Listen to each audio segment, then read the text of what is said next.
Rise, man. The Force will be with you. Always.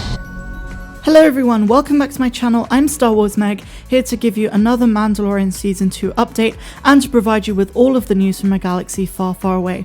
We have so much really exciting news to get through today guys, but before I get into it, please may I ask you to hit like down below, to subscribe to my channel if you're new and hit the notification bell to be alerted every time I upload a new video. There are only 7 days to go until The Mandalorian Season 2 drops on Disney+. I'm super hyped as I tell you every day, and I'm sure you guys are as well. One more thing before I get started, I just want to thank each and every one of my patrons for their support to help me come on here every day so I can give you the news and to provide you with consistent Star Wars content. So if you want access to videos that are not found here on YouTube and you want your name on the list, then please check out the description because the link to Patreon is down below. But without further ado and without too much jibber jabber, let's get into the news. So as the title of the video states guys, we do have some big Ahsoka Tano news and we will get to that soon. We start with quite a thrilling article from Inverse, and this one is called Mandalorian Season 2 Trailers Are Hiding a Secret Bigger Than Baby Yoda.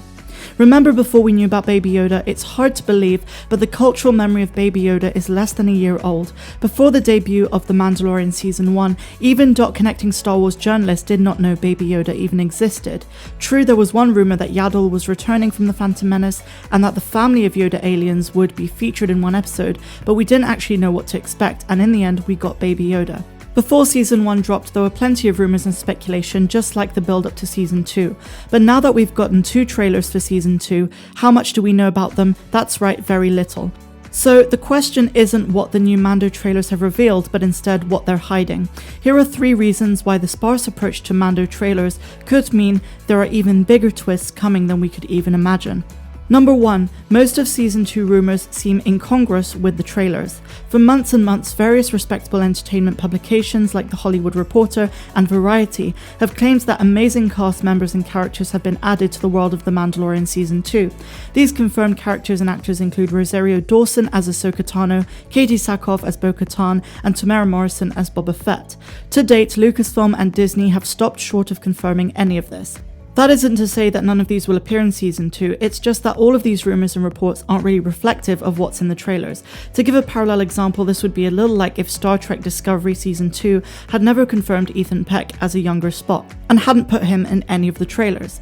Number 2, could the casting chatter be the tip of the iceberg? Part of the reason why it's tough to speculate about The Mandalorian Season 2 isn't just because we don't have any confirmations on these legacy characters showing up, but also because the rollout for The Mandalorian Season 1 was similarly cloaked in secrecy. In other words, even though there was a rumour about a family of Yoda-like creatures floating around, there was literally no way that even the smartest fan could have predicted that the series was actually going to revolve around the titular Mandalorian protecting a tiny creature called the Child. So combine that knowledge with what we think we know about casting rumours, all you can come up with is a big question mark, and that question mark could lead to even wider speculation. Sure, we've heard about maybe Ahsoka and Boba Fett, but why stop there? Amongst all of this, there are also rumours of a Lando series with Donald Glover and a sequel to Solo starring Alden Ehrenreich. Number 3, what about the Emperor and Grand Admiral Thrawn? You can get even deeper down the random prediction gravity well when you consider how much we just don't know about the season of The Mandalorian. Sure, we know a tiny bit more than we did last time around, but that's only because we know who the central players are. If Mando's on a search to find both more Jedi and more Mandalorians, there has to be some kind of payoff with that search.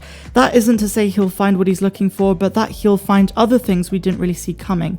Baby Yoda might have links to the Emperor or even Grand Admiral Thrawn. So basically what this article is trying to say is we shouldn't have all our hopes on the rumours. They could be completely blown out of proportion, or we might be in for something even huger than the rumours of Boba Fett, Ahsoka Tano, Sabine Wren and Bo-Katan. There could be something huge on the horizon, and I'm super hyped in a way, and like I said in yesterday's update, I'm so glad we didn't get anything revealed in the trailers.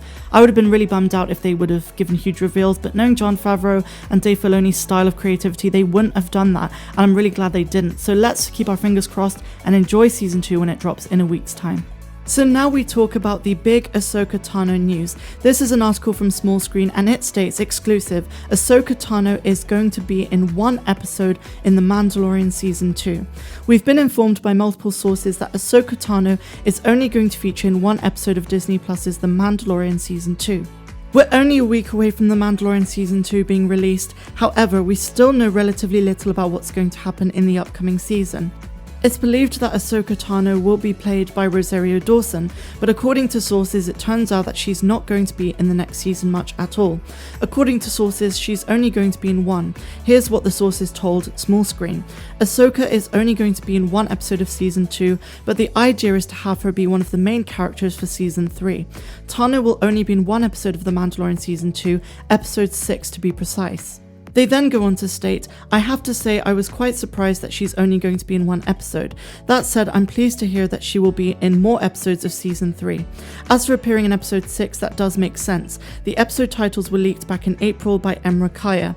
Episode 6 is reportedly going to be called The Sorcerer.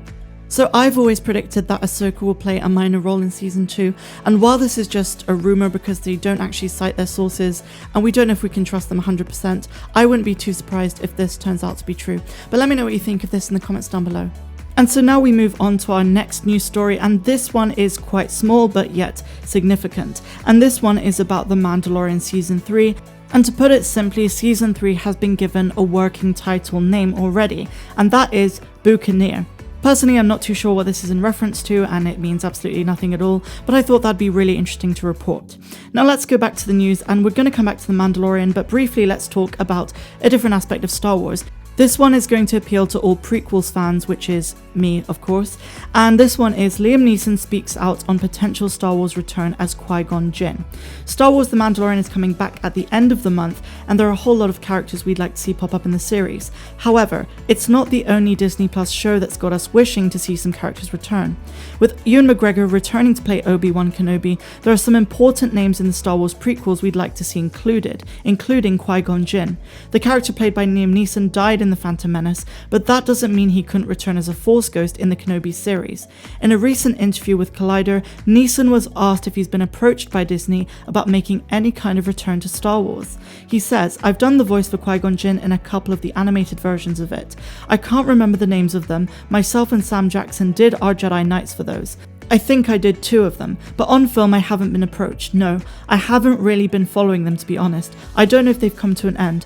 I heard they did a film of Harrison Ford's character Han Solo, and that there was a bit of trouble with that. I suppose the excellent takeaway from this article and that interview he gave with Collider is that he didn't rule out the possibility of playing Qui-Gon, and when he's been asked this over the last few years, he's said he's always open to a return to the Star Wars universe. I would love to see Liam Neeson reprise the role as Qui-Gon Jinn in Force Ghost form in the Kenobi series. It seems so fitting to see those two reunite, Ewan McGregor and Liam Neeson. I'd be super hyped to see that, and I'm sure you guys would be too. But as always, let me know in the comments what you think. So now let's move on to our next article, and this one again is on the topic of Kenobi, and it talks about Ewan McGregor, who donned the Obi-Wan Kenobi costume on the set of The Mandalorian. This is from Games Radar, and they do make clear here, no, he's not doing a cameo in The Mandalorian Season 2. Ewan McGregor donned his Obi-Wan Kenobi costume on the set of The Mandalorian in preparation for the Kenobi Disney Plus series, according to the actor himself. In an interview on the podcast Happy, Sad, Confused, McGregor and English actor Charlie Boorman were discussing their motorcycle doc, Long Way Up, when the conversation shifts to the Obi-Wan Disney Plus series. Podcast host Josh Horowitz asked McGregor if he's ready to get back into the Obi-Wan robe for the series. He stated that he preferred Kenobi to be a series as opposed to a film, which leaves him more open space-wise. When asked about the moment on the Mandalorian set, he said, "We did it properly. It was a funny moment walking on set because it was a lot of the Mandalorian crew, and I walked on. For me, it was a big moment. I walked into the dressing room and there were my beige cloaks and my belts and boots, and it was like, oh my god." So that's really cool. I mean, who doesn't want to see Ewan McGregor as Obi-Wan again? And I wish I could have been there to see him, on set in his Obi-Wan outfit, but we're going to have to wait a couple of years to see that on the small screen on Disney Plus in the Kenobi series. So I'm quite hyped for that as well. And now we turn to the High Republic, and this is from Star Wars' own website, and it's called Inside Star Wars The High Republic Meets the Padawans.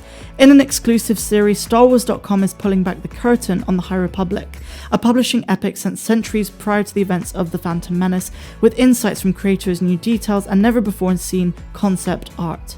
And then they show some of the Padawans, so we have Buryaga, who is a Wookiee, then we have Reef Silas, I don't know how to pronounce that, and that's clearly a human with quite a cool looking lightsaber.